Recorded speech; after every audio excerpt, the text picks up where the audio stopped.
Hello and welcome to Eklavya overseas. This is Purnima.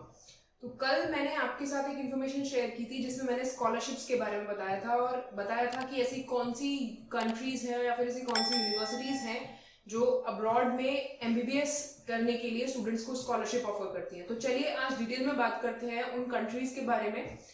तो देखिए, ऐसी बहुत सारी कंट्रीज हैं अब्रॉड के अंदर जो स्टूडेंट्स को, इंटरनेशनल स्टूडेंट्स को स्कॉलरशिप ऑफर करती हैं, बट हर एक कंट्री की अपनी अलग टर्म्स एंड कंडीशन होती है। तो उनमें से ही एक बहुत पॉपुलर कंट्री है चाइना। तो चाइना का हम अगर डिटेल में डिस्कस करेंगे तो China is a very popular country amongst Indian students और amongst the foreign students as well. और हर साल काफी बच्चे चाइना में एमबीबीएस के लिए एनरोल होते हैं और सारे बच्चे कुछ ना कुछ, किसी ना भी किसी तरीके की स्कॉलरशिप को अवेल करते हैं चाइना के अंदर। तो मैं आपको एक छोटा सा एक आपके बजट का एक एस्टिमेट देना चाहती हूँ ताकि आपको ये आइडिया लग जाए कि आप कितनी परसेंट स्कॉलरशिप उस बजट में से चाइना में जाके अवेल कर सकते हैं। तो जो मिनिमम बजट वाली यूनिवर्सिटीज हैं चाइना में या फिर मैक्सिमम बजट वाली यूनिवर्सिटीज हैं वो 30 से 35 लाख के बीच में आती है। हर यूनिवर्सिटी चाइना में ओवरऑल बजट जिसका आप मान के चलिए, ट्यूशन फीस आ गई आपकी, हॉस्टल आ गया आपका, अकोमोडेशन आ गया, वो 30 से 35 लाख के बीच में आएगा आपके पूरे एमबीबीएस ड्यूरेशन का। तो इसमें से अब कौन सी स्कॉलरशिप या कितने परसेंट स्कॉलरशिप आप अपनी ले सकते हैं यूनिवर्सिटी में एनरोल होने के बाद। तो यहाँ पर 3 टाइप की स्कॉलरशिप आती है। यहाँ पे मैं 3 टाइप की स्कॉलरशिप्स आपके साथ डिस्कस करूंगी। नंबर 1 है by default scholarship. By default scholarship क्या होती है? बाय डिफॉल्ट स्कॉलरशिप होती है जो हर बच्चे को मिलती है। इसका आपके पार्टिसिपेशन से, इसका आपके एकेडमिक परफॉर्मेंस से, इसका आपकी किसी भी परफॉर्मेंस से कोई लेना देना नहीं है। ये स्कॉलरशिप हर बच्चे को मिलती है and this scholarship can go maximum up to 50,000। तो 50,000 हर साल आप अपने एमबीबीएस में इस स्कॉलरशिप को हासिल करते हैं।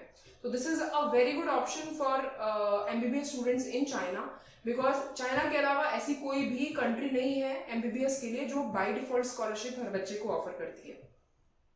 दूसरी स्कॉलरशिप जो चाइना में स्टूडेंट्स को मिलती है वो है परफॉर्मेंस बेस्ड।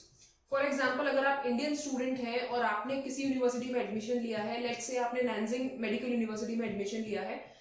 नैनजिंग बहुत अच्छी यूनिवर्सिटी है और ए ग्रेड की यूनिवर्सिटी है चाइना में। It's also been ranked a very good position amongst its clinical rankings.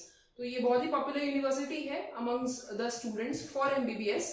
तो अगर आपने नैनजिंग में एडमिशन लिया या फिर किसी भी यूनिवर्सिटी में एडमिशन लिया तो वहां पर for example Indian students 10 Indian students ने एडमिशन लिया और उनके मार्क्स 450 या 450 से अबव थे।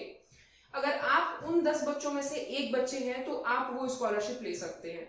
बिकॉज नीट का हर यूनिवर्सिटी में, चाइना के अंदर हर यूनिवर्सिटी की स्पेसिफिक नीट कट ऑफ होती है। अगर आपने उसको क्वालिफाई कर लिया और अगर आपके उससे अबव मार्क्स हैं तो आप कंसिडर किए जाएंगे परफॉर्मेंस बेस्ड स्कॉलरशिप के अंदर। तो आप उस परफॉर्मेंस बेस्ड स्कॉलरशिप को ले सकते हैं और अपनी 50% ट्यूशन फीस आप उस स्कॉलरशिप में कवर कर सकते हैं। तो this is also a very good option in China जो हर यूनिवर्सिटी प्रोवाइड करती है अपने स्टूडेंट्स को। कैसे आप ये स्कॉलरशिप ले सकते हैं? जैसे ही आपका एक एकेडमिक ईयर फिनिश होता है तो यूनिवर्सिटी एक लिस्ट रिलीज करती है। उस लिस्ट में सभी बच्चों का नाम होता है, तो उसको आप जाके रिडीम कर सकते हैं यूनिवर्सिटी से या फिर आप अपनी ट्यूशन फीस में से उसको लेस करवा सकते हैं। So this is the way of redeeming your scholarship. तीसरी स्कॉलरशिप जो है वो है एकेडमिक बेस्ड। आपकी यूनिवर्सिटी में क्या परफॉर्मेंस है, आपकी ओवरऑल एक्स्ट्रा करिकुलर एक्टिविटीज में कैसी परफॉर्म आप कर रहे हैं, तो ये सब एक ओवरऑल एकेडमिक परफॉर्मेंस आपकी देखने के बाद यूनिवर्सिटी इस स्कॉलरशिप को देती है। और अगर ये स्कॉलरशिप भी आप ले रहे हैं तो आपकी 100% ट्यूशन फीस, और शुड आई से आप सारी स्कॉलरशिप मिला के अगर एक देखेंगे तो आप अपना टोटल बजट निकाल सकते हैं सिर्फ अपनी स्कॉलरशिप में से। So it's a message for all दो स्टूडेंट्स जो ये ऑप्शन देख रहे हैं, जिनको स्कॉलरशिप की जरूरत है या फिर जिनका बजट इतना नहीं है कि वो एमबीबीएस के लिए अब्रॉड में एडमिशन ले पाए। तो China is an option for you. It's a very good option. अगर आपके नीट में अगर आप रैंक कर रहे हैं अच्छे मार्क्स तो आप उसके हिसाब से अपनी यूनिवर्सिटी को शॉर्टलिस्ट कर सकते हैं और बेस्ट यूनिवर्सिटी में चाइना की एडमिशन ले सकते हैं। एमबीबीएस अब्रॉड के एडमिशन चाइना में, जॉर्जिया में, बेलारूस में और हर कंट्री में स्टार्ट हो चुके हैं. सो नीट का प्लीज वेट मत कीजिए, बिकॉज नीट के रिजल्ट के बाद सारी यूनिवर्सिटीज एडमिशन क्लोज कर देंगी. बहुत कम यूनिवर्सिटीज बचेंगी उसके बाद. तो please if you are looking for और if you are targeting any university in abroad, so you can start applying before the application closes. Thank you so much for watching this video. I hope you like the video and share the video as soon as you can. And don't forget to subscribe our YouTube channel Eklavya Overseas, and do follow us on Instagram page also for complete information updates related to MBBS abroad. Thank you so much.